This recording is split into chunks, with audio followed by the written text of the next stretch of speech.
The wind had teeth that night. It sliced through the narrow alleyways and rattled loose tin sheets like warning bells. The city had already turned its back on the day, wrapping itself in silence broken only by the occasional passing car and the hum of distant neon lights. Under a flickering street lamp, she sat on the curb with her arms wrapped tightly around a small boy whose eyes were too tired to cry anymore. Her clothes were thin, never meant for nights like this, and her hands trembled, not just from the cold but from the quiet terror that had followed her for days. The boy's head rested against her shoulder, his breath warm and uneven against her neck. He hadn't asked questions in hours. Hunger had a way of stealing curiosity from children. Footsteps approached slowly. She didn't look up at first. People passed by all the time, some stared, some whispered, most ignored. She had grown used to being invisible, but the footsteps stopped in front of her, and a shadow blocked the weak light from the lamp above. "You can't stay here," a voice said gently. She lifted her head then, her eyes sharp with instinctive defense. The man standing there wasn't dressed like the others who roamed the night. His coat was worn but clean, his hands tucked into his pockets as if to show he meant no harm. Still, she pulled the boy closer. "We're leaving," she murmured quickly, though she had no idea where they would go. The boy stirred slightly, his fingers clutching the edge of her sleeve. The man hesitated before crouching down so he wouldn't tower over them. "Where will you go?" Her throat tightened. She opened her mouth to answer, but nothing came out, because the truth was something she hadn't dared to say out loud until that moment. Her voice broke into the night like glass. "We have nowhere to go." For a second, the world seemed to pause, like the city itself was waiting to hear what would come next. And then he replied, quietly but firmly, "You do now." She blinked, unsure if she had heard him correctly. He didn't rush them. He didn't reach out. He just stayed there, kneeling on the cold pavement as if he had all the time in the world. The boy peeked out from her shoulder, his wide eyes studying the stranger's face with a kind of fragile hope that children somehow manage to hold onto even when everything else is gone. "There's a place," the man continued. "It's not much, just a small house, but it's warm." She searched his face for signs of pity, of deception, anything that might confirm the warning bells ringing in her head. But all she found was tired honesty, the kind that comes from someone who has known loss himself. "Why?" she asked. The question hung between them. He exhaled slowly. "Because someone once did the same for me." The walk was quiet. The boy had fallen asleep in her arms by the time they reached the end of the alley. The man led them down unfamiliar streets, past shuttered shops and darkened windows, until the noise of the city faded into a soft hush. The house stood at the corner of a narrow lane, its porch light glowing like a small promise against the darkness. Inside, warmth wrapped around them instantly. She felt it in her bones before she even realized she had stepped across the threshold. The air smelled faintly of tea and old books.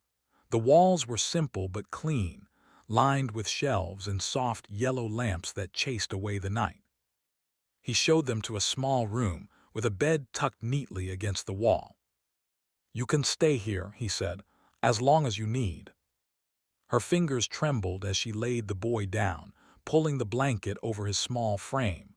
For the first time in days, his face looked peaceful. She turned back to the man, unsure of what to say. Gratitude felt too small. Suspicion felt unfair.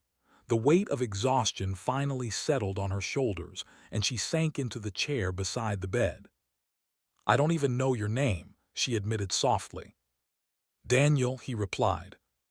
She nodded. "I'm Sarah." The silence that followed wasn't uncomfortable. It was the kind that allowed breathing to return to normal and hearts to slow down. Daniel stepped toward the door but paused before leaving. "You're safe here," he said. And for the first time in what felt like forever, she believed it.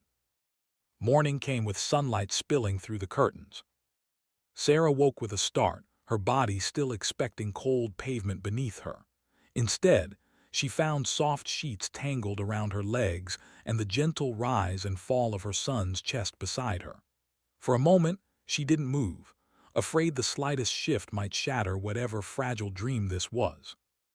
But the warmth remained. The house was quiet when she stepped into the hallway. The smell of something cooking drifted from the kitchen, drawing her forward. Daniel stood by the stove, pouring tea into chipped ceramic cups. He glanced up as she entered, offering a small smile. "There's bread on the table," he said. She hesitated at the doorway, unsure of how to exist in a space that didn't demand anything from her in return. "You don't have to worry," he added, as if reading her thoughts. "No one's going to ask you to leave." The words settled somewhere deep inside her chest. Over the next few days, the house began to feel less like a shelter and more like something she had almost forgotten existed. A home. The boy Ion laughed again. The sound was tentative at first, like a memory trying to find its way back, but it grew stronger with each passing hour.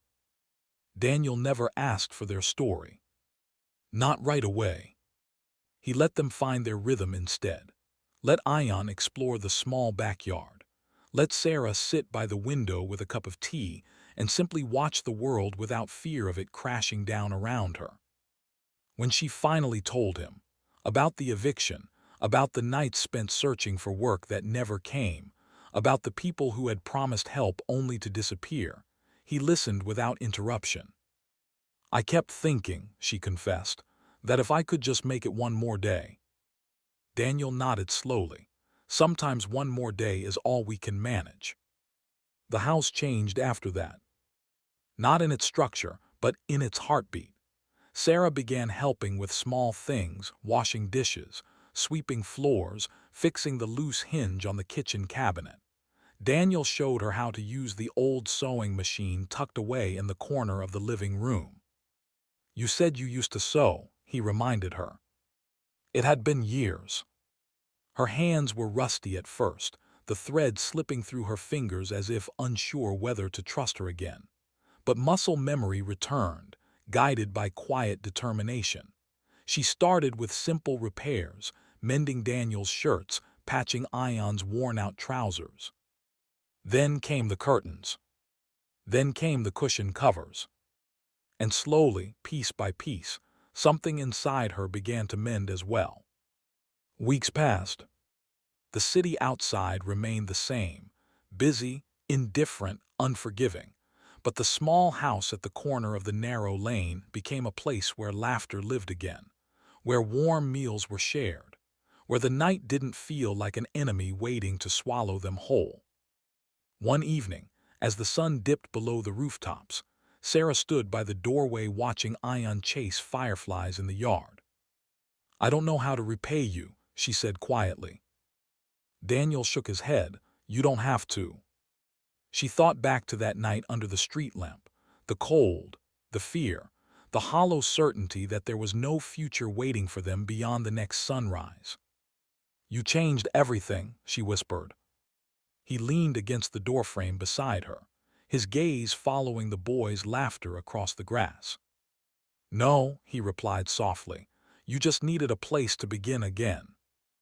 And as the last light of day faded into evening, Sarah realized that the words she had spoken that night no longer felt true. They had nowhere to go. Until they did.